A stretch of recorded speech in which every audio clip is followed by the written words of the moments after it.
It's time to dive beneath the surface and into the minds and hearts of your favorite celebrities and pop culture icons. Welcome to Up and Adam. Hey guys, what's up? You're watching Up and Adam. My name's Adam Knoll. And for those of you who don't know me, I'm the guy bringing you guys the weekly interviews from your favorite celebrities and pop culture influencers. And this week is no different. I'm super excited because we're going to be talking with Bobby from $1 Million Listing today. So before we jump right in, make sure you subscribe to my channel wherever that button is. That way you don't miss a beat. Let's dive right in. Hey Bobby, can you hear me? Yep, can you hear me? I can hear you. Nice to see you. Nice to meet you. Yeah, nice to meet you. How are you? I'm good. I'm probably going to be a little frazzled. Sorry, I just want to make sure that I'm in the frame. This doesn't always work. No, that's all right. You're in the frame. Okay, good. We just found out our assistant just tested positive for coronavirus. Oh, so you're on the edge of your seat right now. Oh yeah, so we're all freaking out. Like I'm sending everybody home in the office and we're like, uh-oh. I mean, we're worried about her obviously, but I've been petrified of getting this whole time. So now you need to send somebody over to the office to test everybody. Yeah, and we're setting that up right now. We're gonna do it in the driveway. I got tested on Thursday, so I should get my results back today, but we never know what's gonna happen with that. Yeah, that's terrifying, especially because some of the symptoms don't even show, so who knows what. My fingers are crossed for you. Fingers crossed. Fingers crossed we'll all be healthy. At least our assistant, she's really young. God bless her. But I'm creeping up there in age, so I'm like, oh no. Well, Bobby, I know that your time's precious, and right now you don't know if you have COVID, so I'm not going to keep all of your time. I'm just going to go ahead and jump right in if that's okay. Yeah, fine with me. All right. So I just want to go ahead for any of the viewers who don't know too much of your backstory. Can we just go ahead and recap that really quick, where you're from and how you kind of got into real estate in the first place? Yeah. I was born in a small beach town called Pacifica, it's like 20 minutes south of San Francisco. Blue collar family. My dad was a truck driver. Mom was a stay-at-home mom, which was great. That's where I learned all my cooking skills. Went to college at San Francisco State, moved to LA when I was 20, invested some money that I was making when I was modeling into real estate, got my license, liked it, liked the art of the deal, liked selling, and started working at Sotheby's when I was 20. Nice. So you're a California guy. Yes, I'm a Cali boy. All right. I believe we saw a couple seasons ago when you first met Josh, you weren't necessarily doing real estate at the time, right? No, I wasn't. I had like a little share in a real estate company with a friend of mine, which was probably like the best thing ever because you control your own destiny and the commissions are higher. But I was working for a different company where I was managing real estate assets. So like 60 unit and above to 500 unit buildings in Los Angeles. Wow. Okay, so it's not like you didn't just walk in here and somebody was like, oh, here's a show and you have no credentials. Yeah, no, it was good for the market because a lot of the clients that were coming, our price point for a one bedroom, we did everything, but like a one bedroom, started at $7,000. So the people that were coming in were people that either were selling a home, looking to buy a home. So it was a great way to meet contacts too at the time. Nice. And I think one of the biggest questions right now that people have been asking, and I know that Andy asked it anyways last night on Watch What Happens Live, but I think everyone's curious how exactly the real estate market is doing, especially during the pandemic. I was just telling to somebody else, it's slow, obviously, because of when the economy shut down and some just basic things of not being able to do open houses and advertising was cut. You just weren't able to show homes and people weren't able to come into your home. But with interest rates being so low and money being cheap, people are buying, people that have cash are buying. What I was telling Josh, which was interesting, is for us, the number of transactions has slowed, but we've done a lot of business because the listings have been higher. Like an $18 million house just went into escrow. We closed one for 17 a couple months ago. And then we have a new listing that we'll talk about, I think in a week, that's going to be a good one. So that one's coming on the market too. It's in Malibu. So for, and our colleagues and everything else, they're busy as well. It's just a different vibe right now. Are you having to change like the way that you market things? Is everything a lot more virtual? I mean, I know that's obviously things were virtual anyways because you have a lot of international buyers, but do you have to step that up? Yes. So Nobody. I mean, I could be wrong, so don't quote me. They'll tell me I'm wrong. I haven't seen like LA Times is down. Nobody's really doing like, even our caravan, which is, the basic real estate 101 if you're working for Roger Perry. Everyone advertises in there, but that's all virtual now. So a lot of it is you're sending your photographer over, your videographer. They're doing the virtual tours where you can have your own voice mimic over it, where you're actually taking the buyer through and you're showing every nook and cranny, except you're not in the home. But of course you get to that point where they actually have to touch it, see it, smell it, feel it. But it's a different world. People are saving money in advertising, but it's a different way. Yeah. Well, since we're talking about, and I know these are two different scenarios, but of course, like filming, and when you do, you have to film for virtual showings and whatever the case is, I want to talk about filming for the show. And I know we have to be super vague on this, but as far as when you started filming with $1 Million Listing and you met your husband, Josh, was that kind of a shock for you to be able to have the cameras around and be comfortable, or did that kind of come second nature? I think a little of both. I mean, for 10, 15 years, it's not the same thing, but for 10, 15 years, I was in entertainment. So modeling, doing commercials, very different than having a huge crew around you filming your personal life. I actually didn't want to do the show because my experience with my friends that run reality TV was not great. But what I didn't take into account is $1 Million Listing. It's all about the real estate and their professions and how they, broker the deal. It's not really about wine tossing and hair pulling and all of that. So I met with the producers initially, and Josh and his parents convinced me to do it. And they were super sweet. And yeah, the first time I ever filmed was a date with Josh walking in the park. So that was super easy. I just kept thinking, are we gonna say something that's not appropriate? But it's good. We can look back at it now and we have memories. Yeah, it's almost like you have the best home videos. Yeah, exactly. I mean, every time our engagement episode airs in a different country, I think one of the best things about it is I get a lot of emails, direct messages from all these, young kids around the world where it's like, you guys are an inspiration. You helped me come out to my parents, and I realize that there's love out there for me as well. And I'm like, you forget living in a big city like Los Angeles or New York that you still don't have like those figures of where you're like, oh, that's me on the camera, or I too can get married. It's just sometimes I gotta be better at that. You just forget how lucky we've been, living in the city. Since we're obviously talking about marriage and everything, I'm curious. You said that you were a little bit reluctant at first, but obviously when you get with somebody who's a part of a show and that's part of their life, you kind of have to go with the flow a little bit. But was it a struggle letting the cameras into your wedding? Yes. I did not want to do that at all. But again, a struggle, because for me, this was Josh's career at the time for 10 years. I think he was doing the show by the time our wedding came around. I'm sort of shy. I'm a private person. I just thought I also didn't I didn't want everybody to see all the money we were spending on the wedding. I just thought that was a little obnoxious. But, again, met with the team. The team is so good. I mean, the producers that have been there, everybody with the World of Wonder, Bravo. I just said, listen, it's a wedding. It's a once-in-a-lifetime thing if we're lucky. We're only going to do this once. So as long as you guys are kind of like a fly on the wall and you're not going up to my guests and you're not asking people to do certain things, then I'm cool. Like, you can be there, capture the moment. It's good for Josh's, I don't want to call it a storyline, but his career. Josh grew up on the show, they've seen him with his grandmother and his parents and his past relationship with his ex. So it's just seeing him evolve.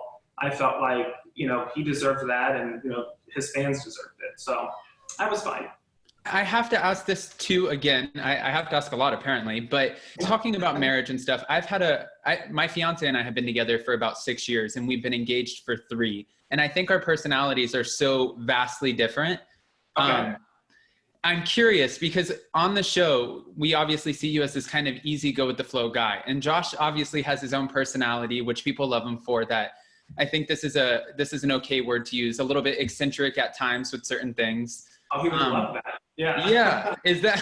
Was that kind of a challenge as far as not with the cameras, but relationship wise, kind of coming together with these two opposite personalities? I mean, we were both, I think, on our best behavior in the beginning, obviously. We were kind of caught up in the moment. I was single for a long time. He was coming out of a relationship that I guess wasn't ending so well. So when we kind of clicked, and we've known each other for a while, so we had some history, some base, we were like in la la land for like the first year. You know, we were just enjoying each other's company, having fun, traveling together, bonding over certain things that I was going through in my family at the time. So we didn't realize how different we were in the first year. That was pretty easy. Once that, you know, kind of faded away and we started getting into life, getting our first house together, you know, he was no longer living with me. So now it's like, oh, we're gonna merge our lives together. That's when it started getting tricky. Because I'm good at compromising for the most part. He's not, he always gets his way. And that was our struggle. It was knowing when to compromise, knowing when to make something a big deal and not. And then, yeah, I'm a homebody. He likes to go out all the time. I'd rather have a dinner party at the house. He'd rather be at a restaurant. So, and there's obviously more intricate things than that, but it was, it's still a work in progress, keeping us both happy and fulfilled. I guess that's the best answer that you could possibly give for a new budding relationship and everybody having their differences. And you're obviously not going to say anything negative because we love the people we're with. So I like that answer.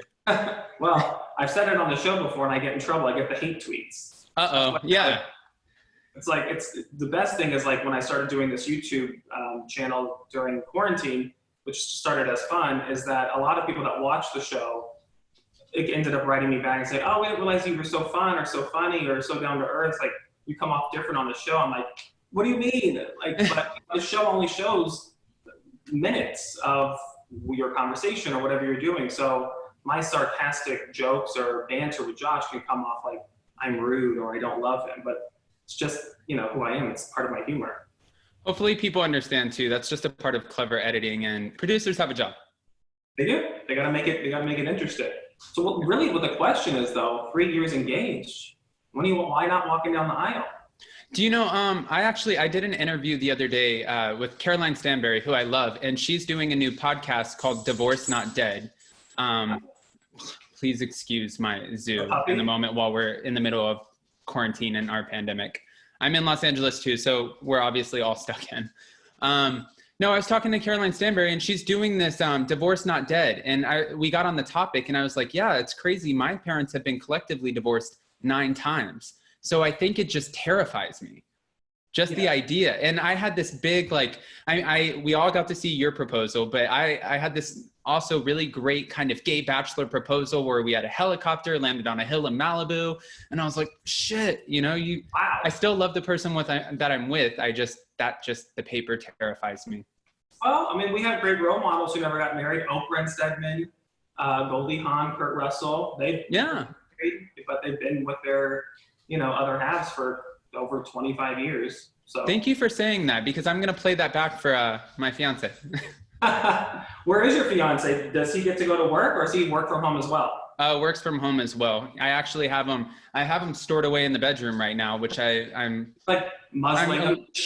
Yeah, I'm a little confused why these little 4-legged things aren't in the bedroom as well, but that's okay. That's another topic. I'll get to do. He's like, I'm watching Netflix. Oh, that's, yeah. When Josh and I were quarantined in the same house, we were like, okay, this has been fun, but we need to figure something out now. I'm curious, when the pandemic's over and life kind of slowly starts getting back into what it was, what do you look forward most about that? I feel like it's everything at this point, but I think it's one, hopefully having the removal of all the anxiety. It's really a foreign concept to me when, you know, you see a friend and you just can't go up and hug them. But I'm also somebody who I always throw parties at my house, not like kegers, but you know, every holiday, someone's birthday, game nights, Sunday family barbecues. So for me, I'm just looking forward to like being able to open the house up again and just make memories with friends. It's like my favorite thing about having, you know, a house that is good to entertain. It's having everybody over. Otherwise, it's just Josh, myself, and my dog that's sitting on the sofa right now. Oh God, we're gonna be on the Investigates channel. We keep going. I did watch your cooking show, and it's great. You did mention in it 2032, when you possibly get your new house, you want a baker's pantry. Did I say that right? Yes, and I don't know if that's a thing. No, so, well, you just made it a thing. I'm like, I'm gonna make it a thing. Yeah, the house is taking forever. But so also during like the quarantine, been watching every show possible. I've been getting into baking shows. I'm not a good baker. My father was a phenomenal baker, which is so surprising and still to this day. But I love like Nailed It on Netflix. I'm starting to watch shows like where you don't have to be perfect. Yeah. That's kind of my background. Like I usually don't use recipes. I cook for fun. It's stress free. It's, makes me happy.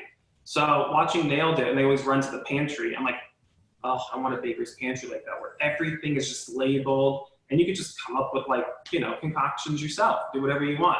So when that house is done in 2032, hopefully we'll build that. We're actually moving next month to a different house, so that will be nice. Are you guys still condo living? No, we've been living, the house that I'm in now, it's in Beverly Hills. It's like I guess you'd call it, I call it a Palm Springs house on crack. That was like the best view in the city, but it was furnished when we rented it because we thought we'd be here for 6 months. And it's been a year and a half, and now our house is going to take even longer. Wow. So we rented a house by where we're building, where we can bring all of our furniture out of storage and make it a home. And I can't wait. I'm like, yes, finally. It's just a matter of time. It does kind of have a little bit of a Palm Springs vibe with the little pops of art behind you. I mean, yeah. I can't see the actual house, but just the colors and even just your setting puts off a little Palm Springs. I was trying to say, I can't see the frame. Oh yeah. So, I mean, the house is all glass, and it's like polished concrete floors, and it's an open floor plan. So basically something you would see in Palm Springs, except you don't get this view in Palm Springs, which is kind of insane. Nice. All right. Well, and then I guess I do want to ask you a couple fan questions, but before I ask you that real quick, I want to know, is there one thing that you can think of that viewers don't get to see $1 million listing, like something that we don't know about you? Oh, about me? Usually it's about Josh. Yeah, I don't know if it would be interesting. I mean, I'm a diehard Mariah Carey fan. Oh yeah? My friends make fun of me. I always thought I'd grow out of it maybe as I got older, but no, I'm a 36-year-old man and I'm still obsessed with her.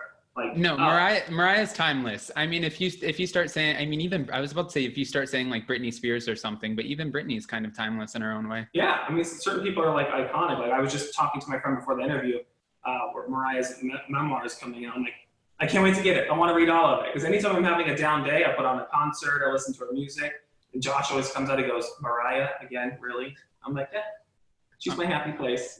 Christmas must be a nightmare. Oh yeah, she's the queen of Christmas, and I'm the king of Christmas. So I really do it up. Do you guys celebrate Christmas in your house? Yes, of course. Same thing. Mariah Carey's Christmas album is always on. The tree's always up. I'm a Christmas psychopath.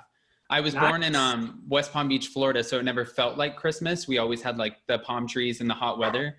So here being in California, I just moved back like 3 years ago from New York.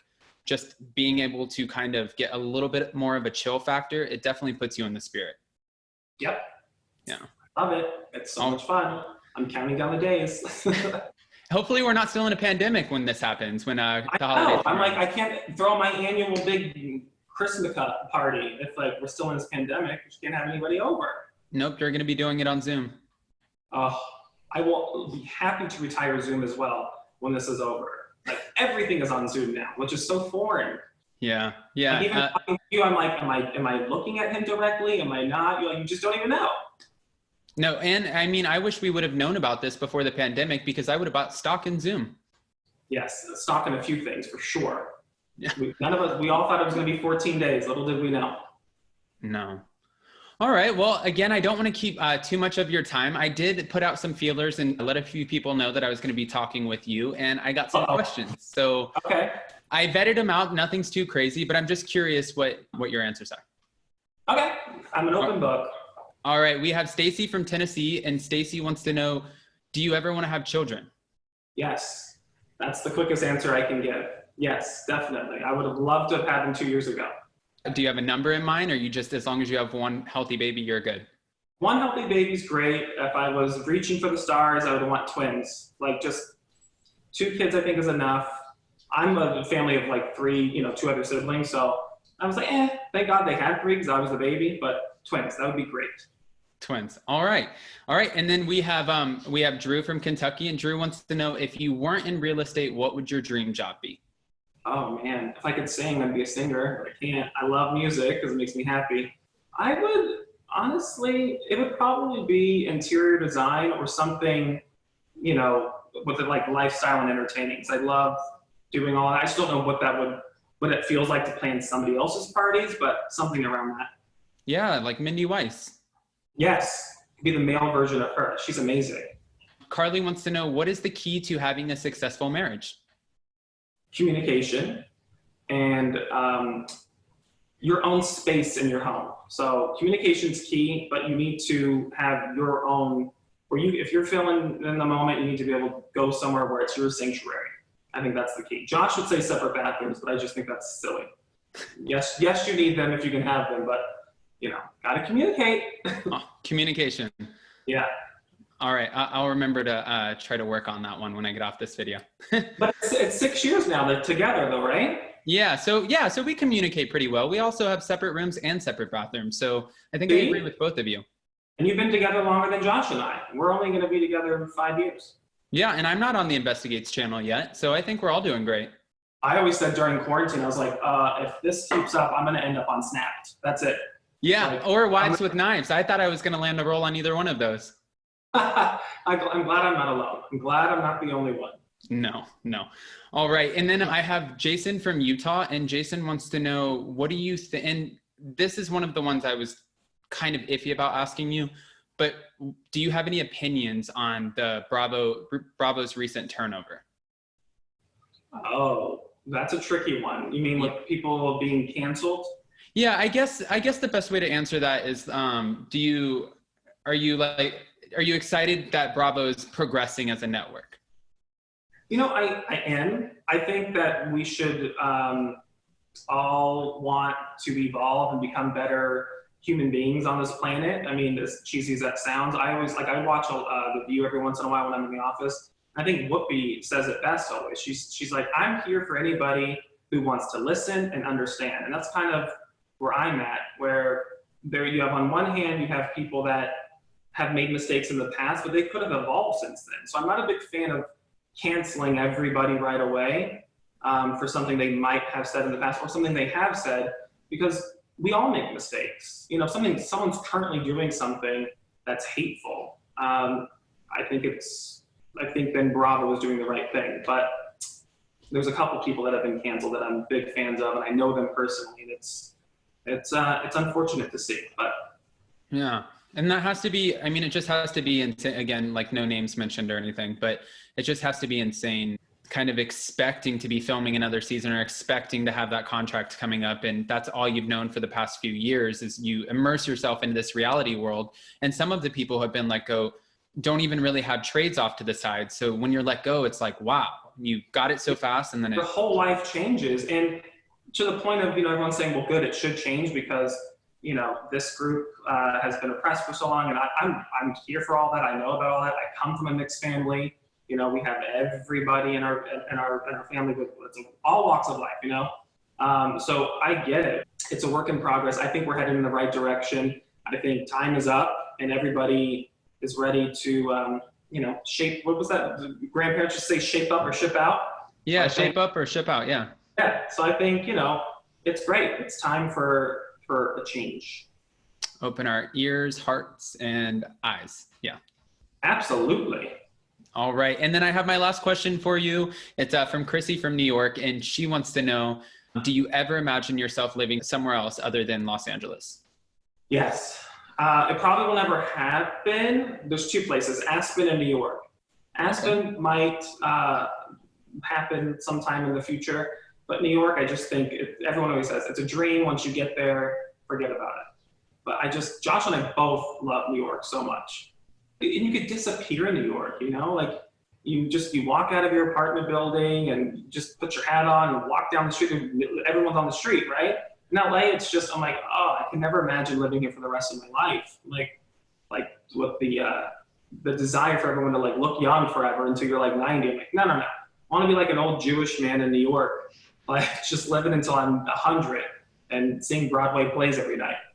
No, I just turned 27 on Monday, and I had a friend who was telling me, you haven't started Botox yet? Everybody knows in Los Angeles, you start Botox at 25 because it's preventative. I'm like, you have to get me the hell out of here. I'm like, that's cow poison, first of all. But my friend started at 25, so it's funny it's an LA thing. I'm like, I got my first round of it on my giant forehead a year ago, because I was like, oh, I really don't know if I want to put poison into my body. But whatever, don't do it. And the pressures of Los Angeles. Yeah, I mean, you don't want to look like the cat lady, like when you get older. 27, you're still a baby. Well, I'll take your word for it. I'm not going to do it. Maybe I'll wait until I'm in my 30s then. Yeah, mid-30s. Wait till then. Okay. Well, Bobby, I do appreciate your time, and I'm not going to, like I said, keep all of it. So thank you again so much for jumping on with me. You've been amazing, and I had a lot of fun talking with you. Same here. It's nice to meet you again. We saw each other in Rodeo, but thanks for having me on, and I'll keep watching all your interviews. Oh, I was going to tell you, I loved your interview with Renee Graziano. She's iconic. Oh, I had a little bit of a mishap with her though, because I followed her religiously on Mob Wives, and then I sat down to talk with her about her amazing health journey and how she's not partaking in anything like alcohol or any kind of substances.